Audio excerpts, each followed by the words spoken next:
snow emergency dhulku maanta waa barafaysan yahay lama bixi karo cirku waa sidaas waa baraf socdo baabuurtu waa dhaqaaqi laadahay xaafadii waa kuwaana kulli barafaa ku wada yaallo waa barafaysan yihiin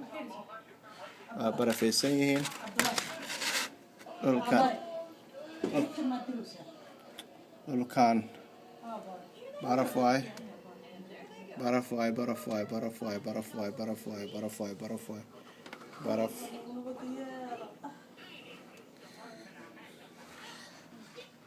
dhulka waa wada cad yahay baabuurtu waa dhaqaaqi laadahay waa kuwa sida tartiibka u socdo saraha dushooda waa kuwaas barafka saaran